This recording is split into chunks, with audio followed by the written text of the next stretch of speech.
Okay. Gotta wake myself up a bit. Let's go. 2:30 in the morning. Let's go. All right. What is up, guys? Thaddy is here. In today's video, we are going to be talking about how to build a brand 101.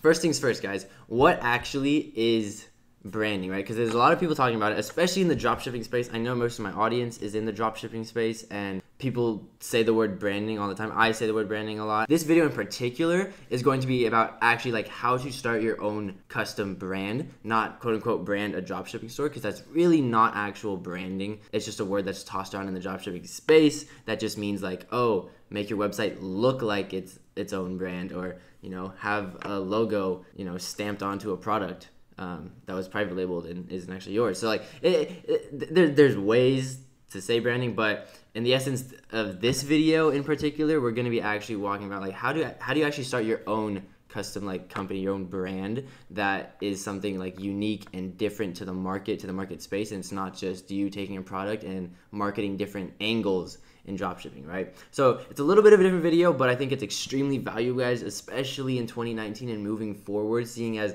there's so many people getting into dropshipping. It's not a bad thing. There's a lot of people making money. I'm still making money dropshipping, but moving forward with that, right, again, you need to be doing more branded stuff if you are dropshipping. But me personally, and just for my own personal interest, I'm moving heavily into custom brands, and that's why I'm also going to be starting a series launching a custom brand for you guys as well. But to get into the juice of the video, right, so we're going to be talking about all these different little aspects, guys, to actually create this brand. I have a whole list out that we're going to be walking through right now. So first things first is the actual product, right? Now, this isn't necessarily the first thing you're going to decide when you say, hey, I want to make a custom brand. You're not necessarily going to think of the actual product. You're not going to just brainstorm products. That's not necessarily the way you guys want to go about doing it, because again, the market, guys, the markets will tell you what is going to sell. If you can read a market, if you can look at market data, if you can gauge customer interest and see what people are wanting, what people are desiring, what's like, again, what's really selling in the market, then from there you can kind of, again, look at that data and sort of curate certain products around it, okay? So from there, you can kind of get an idea of what product you may or may not want to push into the market or into the market space. Now, when you're actually building a brand, you need to add a lot more time into what you're actually creating, okay? So again, because again, you can't be testing necessarily like the product from scratch. You're investing a lot of time with manufacturers and building out relationships with those manufacturers, with multiple manufacturers, right? You have your product manufacturer, your packaging manufacturer, your insert manufacturer, all these different manufacturers that kind of go into this cog in this system. Do you need anything, Kai? Nah, just good night. Okay, good night, bro. Goodbye, Sleep Kai. well. Have a safe flight tomorrow. All right. Now, but yeah, guys. So again, there a lot more time is involved in creating a brand, which again usually has a much better payoff. Okay, if you know what you're doing, or if you're having people that do know what they're doing do this for you. Okay, so again, going back to product, most of the times, if you're gonna like first start your own brand, you're going on Alibaba. So again, not AliExpress. AliExpress is what you use to dropship most of the time. Alibaba is the place to go to actually find manufacturers, stuff like that. There's actual Chinese websites that you can go to, but you need to know how to speak Chinese or have a really good translator to use those ones. But again, Alibaba is the most at least for our audience in the United States, the one that you'll most likely be using to at least find suppliers for your products if you're not going to do like a US-based supplier or anything like that, okay? So that's where you're gonna go to actually find the product, and then there's a whole bunch of different things. So my method when I'm first getting started with the brand and trying to source products and find manufacturers and stuff like that is like, if I'm going to use Alibaba, I'm going to submit an RFQ. Like right now I have my own trade agent in China, so like I have a guy that I can go to and be like, hey, I need this and this and this, so he'll do that. But if you don't have that right now, you're gonna go on Alibaba and just submit an RFQ, which basically means like you're gonna give a little outline of what you want. If you have pictures or similar pictures, like competitor pictures that you want to like basically tell suppliers like, hey, I want something like this, but I want to change this, X, Y, and Z, then all that stuff kind of goes into that.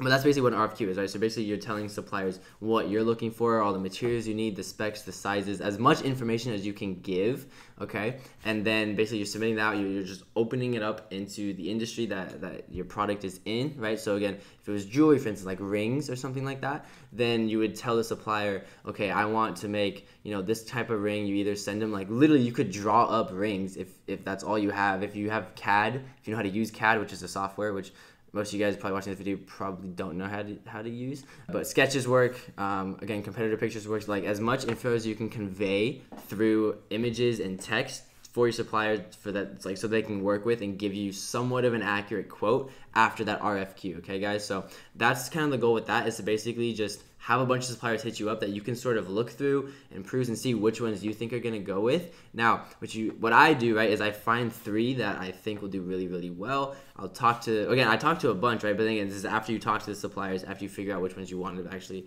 kind of, like, you think you want to go forward with. I go with my top 3. I get samples from them, okay, after we've fleshed out the specs or anything, okay? So if I'm doing rings, or if I'm doing a necklace or anything like that, then you want to make sure that you have a full-on sort of like spec sheet and mock-up for it that they send back to you.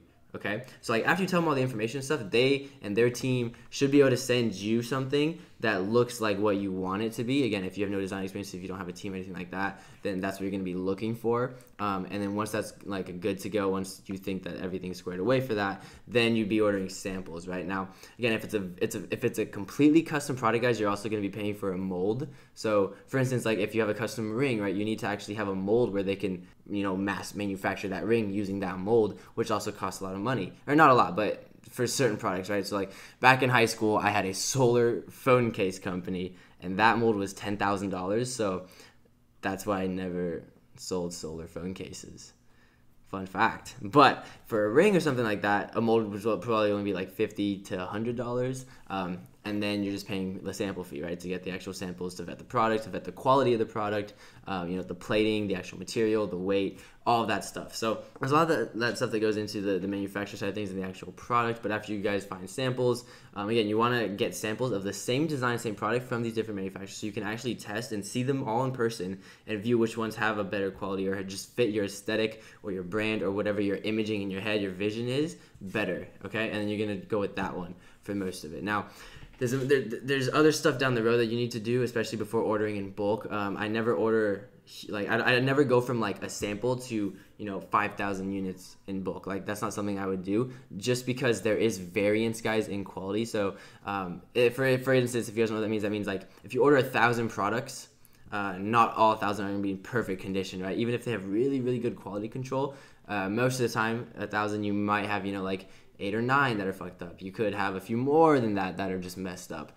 And so those ones, like, there's a certain like variance that goes around with it. And so you just need to, again, build relationships with your manufacturers, so that after you order a relatively large, or even your first batch of inventory, guys, then from there you can go through it all, see how many are good, see how many are just not in a shape to be sold to your clientele, to your clients, and you can tell your manufacturer, like, hey, this isn't acceptable, blah blah blah blah, and then they like, again, especially in sort of like the Asian culture and China stuff, it's very relationship based. It's very different than the US, guys, and that's also something to keep in mind when you are communicating with these suppliers overseas, is that their relation, like their business model is based on relationships, like developing really, really good relationships. So like you want to please them, they want to please you, and so if you tell them like, hey, this variance is not that good, I can't have this many products being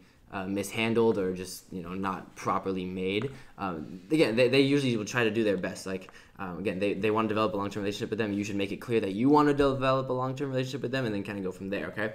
Damn, it's 9 minutes recording and we've only touched on one thing, product. But I want to make this video as like in-depth as I can for you guys. It's still gonna be relatively surface level in a sense, but then again, I got the documentary for you guys. So leave a like if you want to see that documentary. Now, packaging. Okay, so Again, most of the time, a product manufacturer will either make their own packaging for that product, or they outsource their own stuff so that they can include packaging for their product for their clients. So most of the time, you can have a manufacturer also make the packaging for your product, but not all the time. So just don't always expect that to be the case, which means you have to go find a separate packaging manufacturer, which isn't a crazy hassle, guys. You just need to know the dimensions of your product or the dimensions of typical packaging for other competitor products, which is super easy to find, guys. You can even just literally drive to just your nearest store that sells a competitor product and literally just see the size of the box, measure it, and get an idea of what you're looking for. I had a whole packaging video on YouTube a bit before. I'm kind of going into touch on just like the actual the specs and like what a packaging sort of like mock-up spec sheet looks like, what you can expect to see from a manufacturer, guys. But most of the time the boxes are pre-made. You usually never have to actually have a custom box like cut out for you, just because there's so many different types of boxes and styles and stuff that you more likely than not, especially if you're on a budget, you'll be able to find one that fits your brand's needs and your product needs.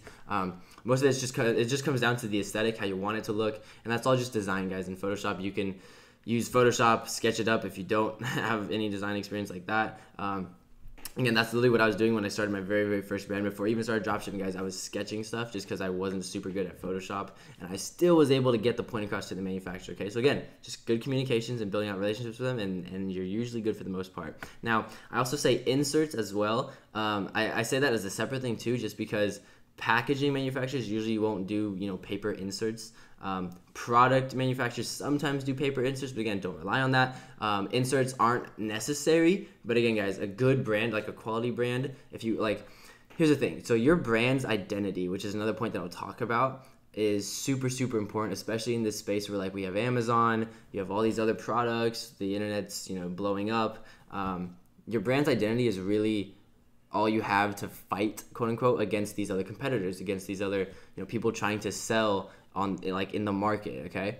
And now with Amazon, most brands, they don't have as much of an identity on Amazon, just because of how it's like just a giant marketplace. Like you don't have, your brand's image, your brand's story to like kind of push that and get the emotions and the feelings across, or get them stirred through social media and everything like that. But with your own custom brand, guys, like that is what you have. You have your own website to convey your story, to convey all the content, the products, everything like that. You have your you have your social media, you have your packaging, your insert, like you have every single touch point, guys, between a potential customer and you can control, and you need to be able to use that to your advantage. So the unboxing experience, guys, which again is something to keep in mind with packaging as well, but with inserts too, is like when a customer actually receives your product, the post-purchase experience of that customer is super, super, super important. If you want them to actually say good things about your brand and feel good about purchasing something from your brand, then that is something you need to be keeping in mind, okay? A custom insert can literally just be a piece of paper, your logo on it, and says like, hey, thank you so much for shopping with us. Here's a discount code for your next purchase, or hey, feel free to use this hashtag, like whatever your store is, to get featured on social media. Like just small things like that, guys, that just show somewhat of a gesture of gratitude to your clients, and to get them to do something further, like share something on social media, go back to your website to buy something for a discount. Like there's all these things you guys can use. Again, it's free, like it's almost free remarketing to clients that already purchased. So you need to use that opportunity, right? Especially if you're bootstrapping a custom brand. Now, next one is identity, guys. So your brand identity, like what is your brand? What does your brand make people feel when they think of it, or if they say the name of your brand, right?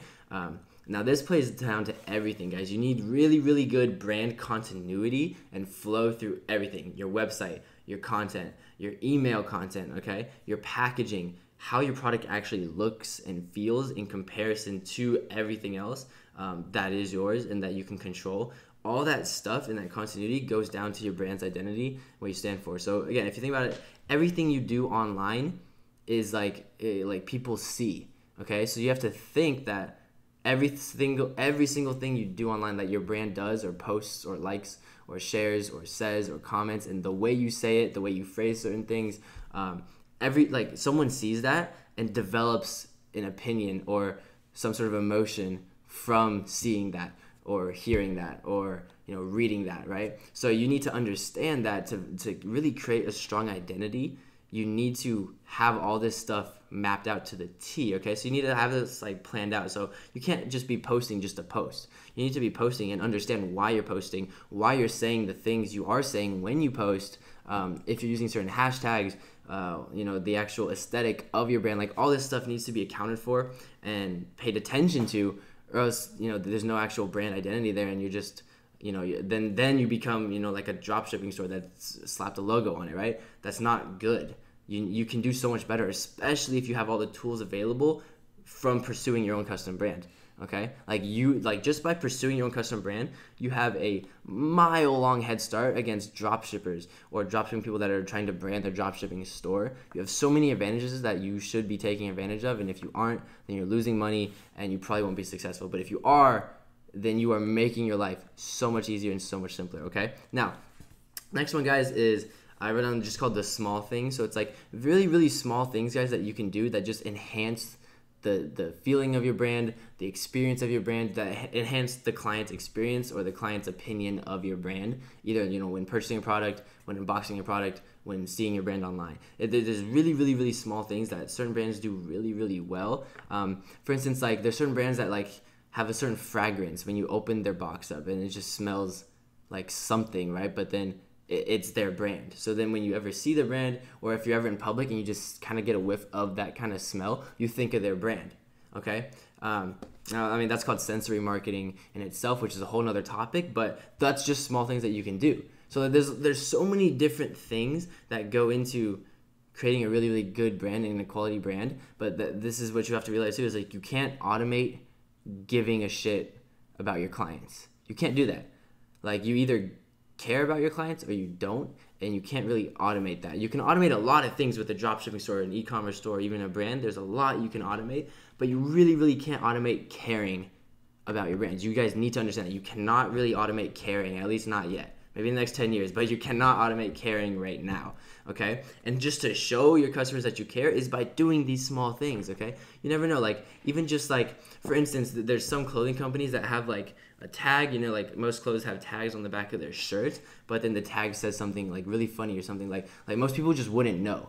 But then on the off chance that someone does see it and it just makes them smile, they'd be like, oh, that's cool. Like, that it makes them think of your brand more. And it's just, again, these small things and these small touches that just add a little flair to your brand that customers will remember, and they'll remember the experience that they have from seeing your brand. So the next time they see it, or the next time they are reminded of it, or see something in public that reminds them of it, they'll think of your brand, and it increase likelihood that they purchase from you, or just increase the overall recall of the brand that they have. Okay, now next thing I want to talk about is fulfillment centers.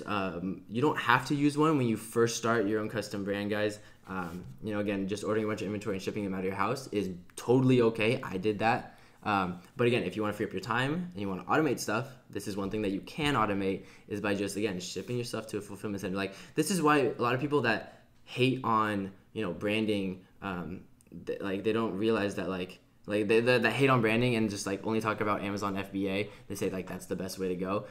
It's just funny because with a fulfillment center, you can literally not touch inventory and just work from your laptop and do the same stuff. So it's kind of interesting in that sense of things. But basically, you can have a fulfillment center. You can have your manufacturer for your product send all the products there. If you have a different manufacturer for your packaging, you can have that manufacturer send all the products to the fulfillment center. And if you have a different manufacturer for your inserts, they can all be sent to the fulfillment center, and they can be the ones that assemble everything for you, which is super nice, guys. It saves you a lot of time, especially at high volume, okay? And then they handle all the returns, they handle all the shipping product out, they handle all that, all the logistics of it, so that you can focus on higher ROI activities, like growing your store and scaling your store, so that you can order more inventory and not have to worry about this stuff, okay? So that's one thing that I would highly, highly recommend. I have a fulfillment center down in Florida, shout out to my boy Tanner, and then a fulfillment center down in LA, okay? So again, I can get most of the US covered on a fast shipping rate, which is really, really good for your clients. It makes them happy too. They get products sooner. Okay, awesome. Now, the next one I want to talk about is content.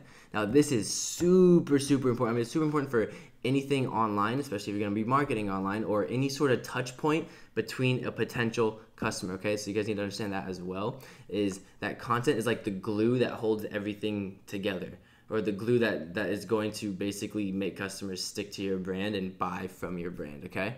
So again, understand that. Understand that. Okay, guys? So what do I mean by that? So basically, even like email content, okay? So like if you're going to be retargeting emails, like sending out retargeting emails to people that, you know, reached checkout but didn't purchase, stuff like that, you need to have good content for that. You don't want to just send a white plain body text, okay?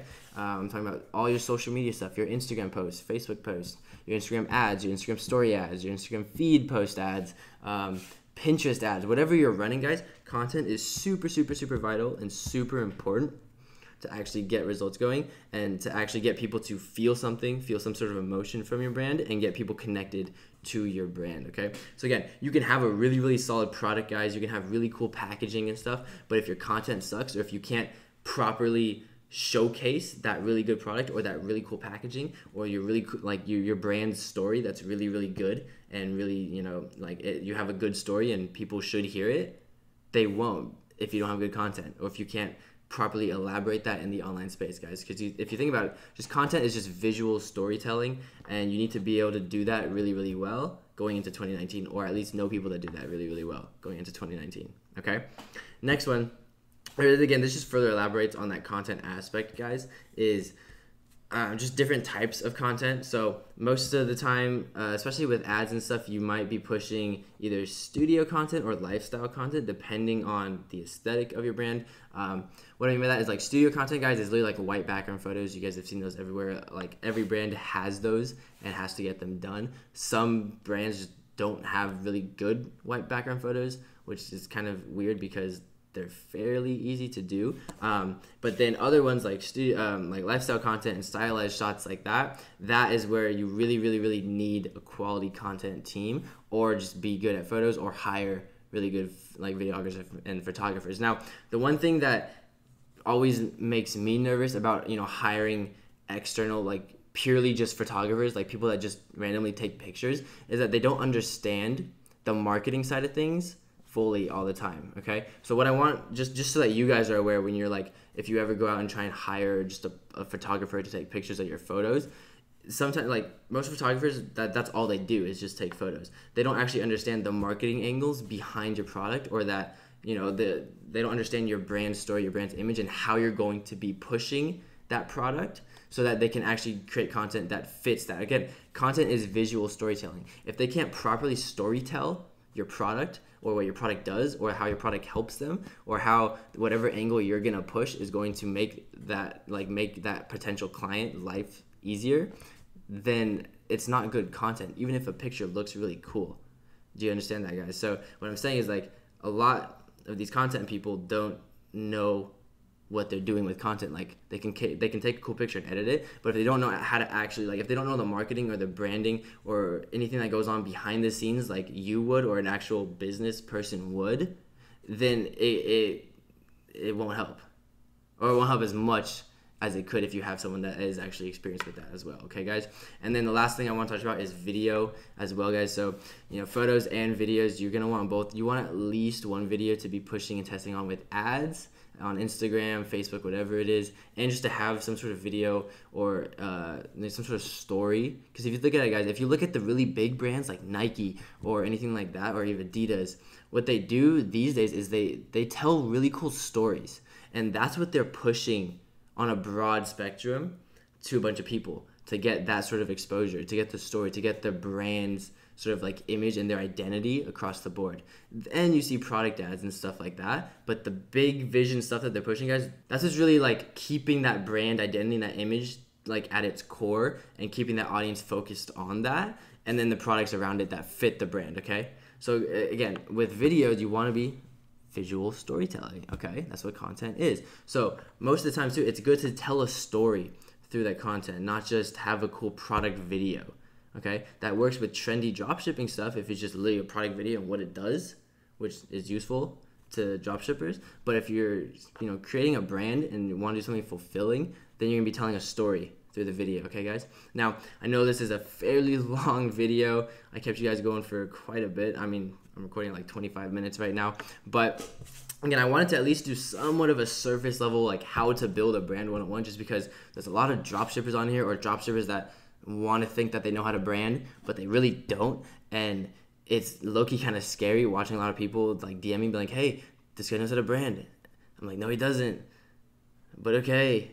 So don't just, yeah. So I wanted to make a very surface level video, guys, on just how to build a brand, because that's literally what I've been doing. I've been pushing myself to get a lot more into that sort of space. I mean, my very first brand I started was almost 4 years ago now. So I've been doing this for a while, guys. So I like to think I know what the hell I'm doing.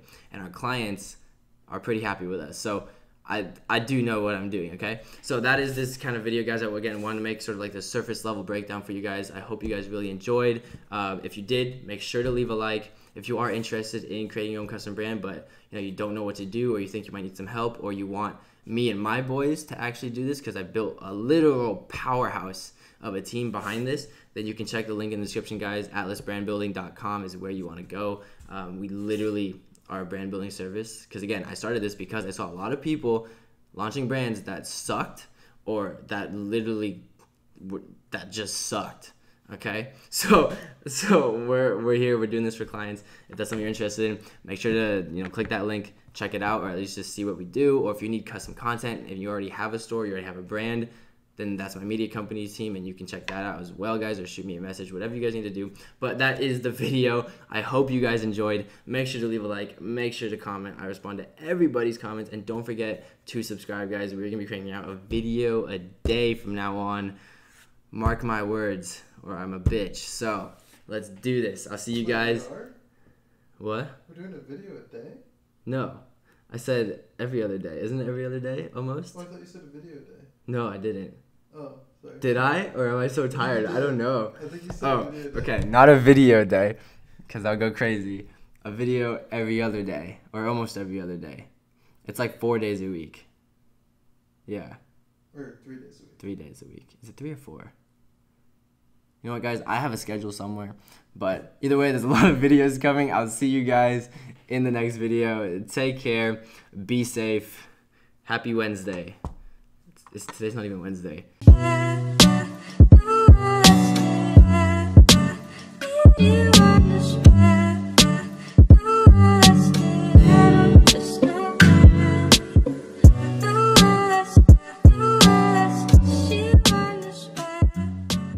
Yeah. Yeet. Gang, gang. Earring squad. Yeah. Solid.